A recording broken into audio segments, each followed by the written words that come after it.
하반기에 가장 그래도 접근하기 좋을 만한 섹터가 있다면 두 분 하나씩 좀 들어보면 좋을 것 같거든요. 조성우 부장님부터. 저는 뭐 IT 2차 전지.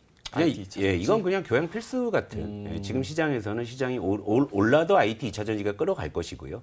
조정을 받아도 뭐 역시 IT 2차 전지 쪽에서 조정을 나올 것인데 네. 물론 이제 거기에 따라서 시장의 어떤 조금 전망에 따라서 이제 비중을 좀 조절하면서 좀 이제 흐름을 잘 타는 뭐 그런 이제 조금 요령이 좀 필요하겠지만 시장을 뭐 떠날 게 아니라면 이 두 이제 섹터는 이제 필수 과목으로 일단 포트에 무조건 좀 있어야 되는 그런 업종이라고 좀 보고 있고 네.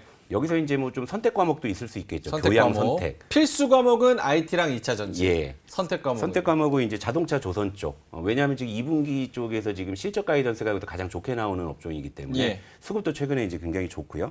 이런 거고요. 그러니까 여기까지만 뭐 하셔도 저는 충분히 뭐 하반기 시장에서는 뭐 소외되지는 않겠다라고 보는 거고요. 여기서 이제 좀 추가적으로 조금 이제 예를 들면 특활 과목까지 조금 더 이제 덧붙이자면은 뭐 음식료나 이제 제약 쪽이 이제 상대적으로 가격 메리트가 있고 그리고 최근에 어쨌건 뭐 기후 변화나 이런 부분 때문에 이제 곡물 가격들이 이제 바닥에서 좀 이제 꿈틀대는 부분들, 뭐 이런 부분들 그리고 이제 제약 섹터 같은 경우에는 이제 뭐 그동안 계속 이제 양치기 소년이라는 그런 오명을 또 이제 쓰고 있지만 또 저 이런 속담도 이제 들어보셨죠? 고장난 시계도 하루 두 번은 맞는다. 그러니까 네. 제약 섹터 같은 경우에는 혹여 이 IT 2차 전지의 이 어떤 뜨거운 랠리가 주춤하는 순간에 대안 섹터로 이제 좀 부각될 수 있는 쪽이 좀 제약 섹터라 보기 때문에 전체적으로 보면 요 정도 과목에서 여러분들께서 좀 기호에 맞게 설정을 하시면 뭐 나름대로 뭐 좀 슬기롭게 뭐 시장 대응이 되지 않을까 보고 있습니다. 필수 과목 IT 2차 전지, 선택 과목 자동차 조선, 특화 과목 음식료, 제약. 네. 알겠습니다. 그래도 제약을 계속 좀 믿음을 가지고 계신가 봐요. 믿음이라기보다는요. 솔직히 지금 시장의 논리가 뭐 사실 뭐 이제 뭐 실적으로 올라간다기보다는 어떤 특정한 이제 그 섹터에 어떤 이슈가 이제 이슈. 있을 때 좀 수급이 들어가는 쪽에서 시세들이 많이 좀 형성이 되는 거기 네. 때문에 뭐 바이오 쪽은 모르겠습니다만 이제 좀 약을 직접 만드는 숫자가 찍히는 제약주에 한해서는 그래도 선별적인 접근이 좀 가능하지 않을까. 왜냐하면 또 곧 이제 찬바람 불면 또 이제 또 배당에 대한 또 이제 그런 수요들이 있는데 네. 오히려 이런 숫자 나오는 제약주 중에도 그 찾아보면 고배당주들도 굉장히 많거든요. 네. 그러니까 이제 그런 것도 좀 본다면 그래도 뭐 좀 플러스 알파로 좀 뭐 눈여겨볼 만한 섹터가 아닌가 이렇게 보고 있습니다. 알겠습니다. 김종효 이사님은 하반기 접근해 볼 섹터가 있다면 뭐가 있을까요? 네, 저는 뭐 아까 모두에도 나왔지만 제가 이제 증시를 바라보는 전략의 핵심 포인트는 좋은 종목을 좋을 때 사야 된다. 그러니까 좋을 때라고 하는 것은 좋은 가격, 그다음에 좋은 시기, 뭐 이런 여러 가지를 고려해야 된다라고 판단하고 있는데요. 저는 이제 반도체 그리고 자동차, 섬유유복 중에서 한 종목씩을 가져왔는데 먼저 반도체는 삼성전자와 PSK를 얘기하고 있습니다. 삼성전자와 PSK를 얘기하는 것은 상반기가 SK하이닉스의 시간이었다면 하반기는 삼성전자의 시간이다. 오. 왜냐하면 삼성전자 지금 메모리 쪽에서 HBM3에 대응 못해서 SK하이닉스의 동무대가 됐지만 하반기는 그렇지 않을 거다. 그다음에 또 한 가지 우리가 주목해봐야 되는 포인트는 삼성전자의 비메모리 분야에서 이제 실적을 거둘 수 있는 요소들이 하나둘씩 생기고 있다라는 거죠. 그래서 여러 번 언급드렸지만 아무리 뭐 TSMC가 잘하고 좋아도 물량이 커지면 TSMC 혼자 감당할 수가 없습니다. 그러면 비메모리 단에서 지금 7나노 이하에서 만들어낼 수 있는 업체 뭐 누가 뭐래도 두 개밖에 없는 거죠. 인텔 지금 만들고 있는 것도 뽕나서 지금 뭐 조절하고 있다는 거죠. 그래서 인텔은 제가 보기엔 이미 뭐 이 시장에서는 뭐 자기들은 계속 들어오고 싶고 뭔가 미국의 지원을 받아서 되고 싶겠지만 10나노부터 망가지기 시작해서 7나노에서는 여전히 이제 흐름을 못 보여주고 있는데 앞단의 두 업체는 지금 3나노에서 경쟁하고 있죠. 네. 물론 TSMC가 더 잘하고 있지만 삼성전자가 최근에 4나노 수요를 맞춰오고 있다는 관점에서 본다면 4나노 쪽의 추가적인 수주는 삼성전자도 비메모리 쪽에서 나올 수밖에 없고 그동안 사라졌던 넥시노스라고 하는 브랜드도 갤럭시 S24부터는 들어갈 개연성이 높다라고 본다면 이렇게 위축됐던 비메모리의 점유율이 확대될 개연성이 높다. 그래서 올해는 실적이 안 좋기 때문에 올해 실적 기준으로는 우리가 추정할 수 없지만 내년 실적 기준으로 PER 한 10배 정도만 고려한다고 해도 삼성전자는 9만 원 이상의 목표가가 가능하다라고 판단하고 있고요. 그다음에 그다음에 PSK를 말씀드리고 있는 것은 전체 시각 공정에서는 아니지만 PR 스트립이라고 하는 공정에서는 전 세계 1위 업체입니다. 그다음에 최근에 벨벳에처라고 해서 이 두 가지가 모두 뭐에 특화되어 있냐면 미세화 공정에 특화되어 있다는 거죠. 예. 그래서 지금 이 PSK는 메모리도 하고 비메모리도 합니다. 그러니까 비메모리 투자가 늘어나면 늘어날수록 PSK도 좋아질 수밖에 없다. 그래서 최근에 PSK보다 더 가벼운 PSK 홀딩스가 주가가 뭐 그야말로 크게 이제 변동성을 보여주고 있는데 네. 투자의 본질을 우리가 따져본다면 홀딩스보다는 PSK를 봐야 되겠죠. 두 번째로 자동차에서는 저는 뭐 다른 종목보다는 HL 만도를 선호하는데 그 이유는 한 가지입니다. 상반기에 다른 종목군들이 랠리할 때 랠리하지 못한 이유가 뭐냐? 이익이 안 나서요. 근데 이익이 왜 안 났느냐? 비용 오른 부분을 커버하지 못하고 마진율이 낮아서입니다. 그런데 하반기에 GM, 테슬라 쪽 물량이 확대되고 그다음에 HL 만도가 우리나라에서 과거 한라공조, 지금은 한우시스템과 더불어서 가장 현대기아차 비중이 낮은 그런 업종이라는 거, 종목이라는 거죠. 그러면 현대기아차가 하반기에 혹시 힘들어 하더라도 다른 쪽에서의 매출로 커버할 수 있고 그다음에 이제 이게 이익이 레깅 효과로 떨어진 그 비용이 하반기부터 반영되기 때문에 마진율이 올라옵니다. 그러면 이 종목의 과거 한 20배까지 PR을 받았는데 저는 뭐 그 정도까지 받긴 어려울 것 같고 한 15배 정도로 할인해서 본다고 하더라도 목표 주가는 지금보다 꽤 높은 주가 한 6만 원 정도를 바라볼 수 있다고 판단하고 있고요. 최근에 급락하고 있는 FNF, 중국 우려 때문에 급락하고 있는 거잖아요. 네. 그래서 이 종목은 굉장히 보수적으로 기존에 PR 한 20배 받던 종목이지만 PR 10배 정도만 생각한다고 하더라도 그다음에 계절적인 효과가 MLB의 매출이 주로 10월부터 올라오거든요. 네. 그럼 거기다가 신규 브랜드 런칭까지 해서 만약에 이게 이제 성공적으로 이루어진 이 신규 브랜드는 중국만 있는 게 아닙니다.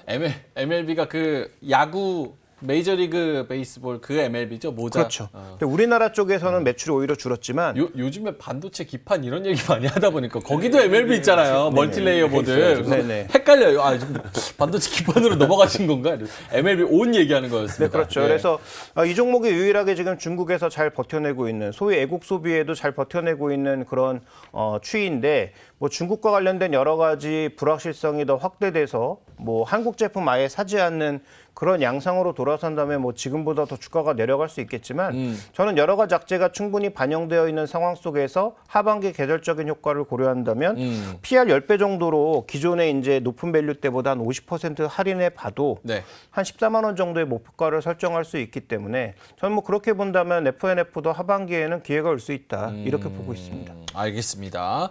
김종효 이사님은 삼성전자, PSK, HL만도, FNF 이쪽으로 지금 보고 계시고 사실 요거를 디테일하게 다 여쭤보고 싶은데 시간은 없어가지고 두 분 다 지금 탑픽으로는 필수 과목, IT 2차 전지 그리고 삼성전자 뭐 이렇게 같이 말씀을 해주셔서 근데 지금 반도체를 이렇게 좀 탑픽으로 보기까지는 일단은 상반기 마지막에 좀 외국인들이 대량 매수해서 들어온 미리 땡긴 경향이 좀 있는 것 같고 플러스 이제 삼성전자 며칠 뒤에 실적 나오면 거기서 얼마나 턴어라운드하고 가이던스 얼마나 주는지를 좀 확인하고 갈 필요가 있지 않아요?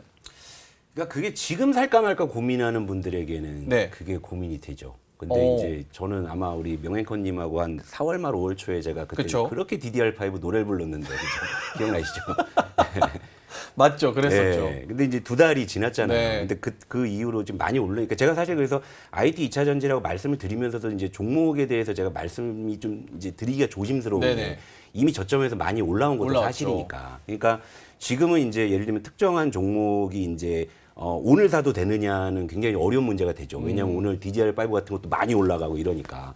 그럼 이제 앞으로는 그 우리 명행커님 말씀하신 것처럼 삼성전자를 이제 아직 안 들고 있는데 이제 사셔야 되는 분들은 잠정 실적을 봐야죠. 네네. 그렇죠. 근데 그게 아니라 이제 뭐 시장에 대해서 이제 조금 이렇게 뭐 좀 이제 뭐 하반기까지 뭐 조금 IT에 대한 시각이 계속 좋다고 하면 뭐 꾸준하게 좀 이제 비중을 뭐 이제 야금야금 확대하는 방법도 있을 수 있죠. 왜냐하면 지금 사고 잠정 실적이 나왔는데 뭐 의외로 좀 뭐 이제 조정을 받는다 그러면 네. 거기서 이제 조금 더 사는 시기에서 이제 물량을 어느 정도 좀 채워놓는 뭐 이런 이제 기술적인 대응이 가능하겠죠. 그러니까 제 프로필 보시면 아시겠지만 저는 사실 베어 그릴스처럼 생존이 목적인 거지 생존하려면 뭐니까 전장을 많이 해서는 생존 확률이 이제 작으니까 베어 그릴스 아무거나 다 주워 먹지 않아요? 살라면 이제 하는 거죠. 살라면 이제 살라면 그렇다고 해서 이제 다 먹진 않잖아요. 예, 예. 그러니까 결국에 이제 시청자 여러분들 대부분이 개인 투자자시니까 특정한 종목에서 내가 이제 예를 들면 내가 삼성전자가 내가 전투를 하겠다라고 이제 마음을 먹으셨다면 네네. 거기에 맞는 이제 전략을 준비를 하셔야 되는 거잖아요. 근데 이전에 이제 예를 들면 막 5월 달, 6월 달에 이제 IT를 들고 계신 분들은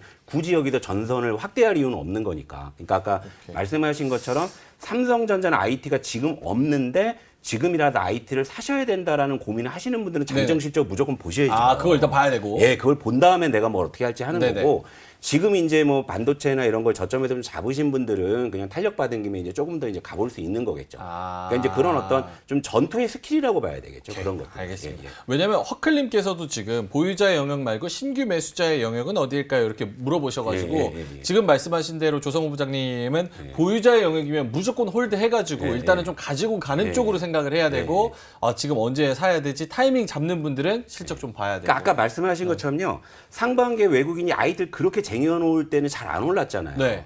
근데 예를 들면 지금도 이제 여전히 외국인들이 IT 쪽의 수급은 되게 우호적인 건 사실이지만 그렇죠. 상승 탄력이 꼭 매수랑 비례하는 건 아닌 거거든요. 그렇잖아요. 근데 그러니까 예를 들면 이제 이전에 좀 이제 저점에 잡으셔갖고 좀 느긋하신 분들은 그냥 들고 계시다가 뭐 갑자기 외국인이 뭐 수급적으로 IT에 좀 이제 변심을 해서 매도로 뭐 이제 돌변한다 싶을 때 이제 비중을 줄여나가는 전략이 가능하실 거 아니에요. 네. 근데 지금 이제 신규로 이제 접근하시는 분들은 삼성전자가 올해 벌써 30%나 올랐는데 여기서 사면 내가 얼마나 먹을 수 있어? 사실 그런 고민 하시는 거죠. 그렇죠. 그럼 조금이라도 좋은 가격에 사시려면 그러면 역시 잠정 실적을 확인하시는 게 가장 좀 무난하지 않나. 알겠습니다. 김종현 이사님한테는 똑같은 반도체 얘기인데 사실 이런 부담도 있어요. 반도체 측면에서 SK하이닉스, 삼성전자가 올라와 준 게 물론 메모리의 턴어라운드도 있지만 미국에서 정말 그 큰 기술주들이 멱살 잡고 캐리해서 쫙 올라와 주면서 AI가 이제 앞으로 엄청나게 성장한다. 빅테크들이 이렇게 컸다. 뭐 테슬라에서 뭐 어쩌고저쩌고 뭐 이런 얘기가 나오면서 사실은 그 부분에서도 반도체에 영향을 끼친 것 같거든요. 그런 부분에서 봤을 때 지금 골드만삭스에서도 테슬라에 대한 그런 뷰 조금 낮춰 잡았죠. 그리고 다른 것들도 엔비디아 많이 올랐다. 이런 얘기가 슬금슬금 좀 많이 나오고 있는 그런 상황입니다. 만약에 얘네가 하반기에 미국의 빅테크들이 하반기에 조금 흔들린다면 우리나라 삼성전자, 하이닉스 그리고 다른 반도체들만 또 혼자 올라가는 것도 좀 약간 이치 안 맞잖아요. 네. 그렇게 생각하면은 미국 기술주의 흐름, 걔네들의 주가 위치, 요거 대비해서 조금 우리가 신경을 써야 되는 거 아닌가? 엔비디아가 흔들리면 뭐 일시적으로 흔들릴 수 있죠. 그런데 지금 우리가 잘 살펴봐야 될 건 엔비디아가 흔들린다고 AI 투자를 멈출까? 그다음에 두 번째는 지금 AI 투자가 과연 전 세계 반도체를 하드캐리하고 있을 정도로 높은 비중인가? 그렇지 않거든요. 그래서 어차피 이쪽 투자는 멈출 수가 없는 측면이 있고요. 그다음에 두 번째는 제가 삼성전자를 말씀드리는 건 아까도 말씀드렸던 것처럼 지금 삼성전자는 HBM3가 없습니다. 지금 HBM3는 SK하이닉스가 거의 독점하고 있는 구간인데 네. 하반기에 삼성전자 들어오고 그다음에 내년에 마이크론 들어온단 말이죠. 그러면 SK하이닉스처럼 올해 주가는 많이 오르고 HBM3를 독점하다가 독점을 놓치는 기업을 사야 되느냐? 아니면 새롭게 진입하는 기업을 사야 되느냐라는 입장에서 저는 삼성전자가 매력이 있다고 판단하고 있고요. 그다음에 또 한 가지 우리가 놓치지 말아야 될 것은 네. 지금 밸류가 상대적으로 올해 실적이 안 좋아서 삼성전자가 비싸다고 하지만 엔비디아에 비하면 너무나 쌉니다. 그렇죠. 그다음에 엔비디아가 올해 혹은 내년에 삼성전자에게 비메모리를 수주할 가능성이 있다는 얘기가 지금 흘러나오고 있습니다. 그뿐만 아니라 퀄컴이나 삼성전자 자체 브랜드도 나올 가능성이 높다는 얘기. 그렇게 본다면 저는 엔비디아가 떨어지면 뭐 일시적으로 충격받을 수 있겠지만 삼성전자가 실적으로 이걸 버텨낼 수도 있다. 그다음에 밸류 기준으로 봤을 때 여전히 엔비디아보다는 너무나 저렴하다라는 측면에서 글로벌 IT를 투자하는 사람들이 엔비디아가 흔들린다고 다른 걸 다 같이 팔기보단 오히려 실적이 더 좋아지는 종목군들에 대해서는 조정받을 때 저가 매수에 들어갈 개연성이 높다 이렇게 보고 있습니다. 사실은 우리나라 그 뭐 반도체나 자동차나 2차 전지나 해외에 비해서는 밸류에이션이 좀 낮아서 상대적으로 좀 억울한 측면이 좀 있죠. 그런 부분에서 봤을 때 삼성전자 충분히 더 갈 수가 있다. 알겠습니다. 자, 그러면 첫 번째 주전부리는 하반기 증시에 대한 예측과 전망과 그리고 그 안에 디테일한 섹터 한번 이야기를 나눠봤고요. 이로운 경제 채널 EBC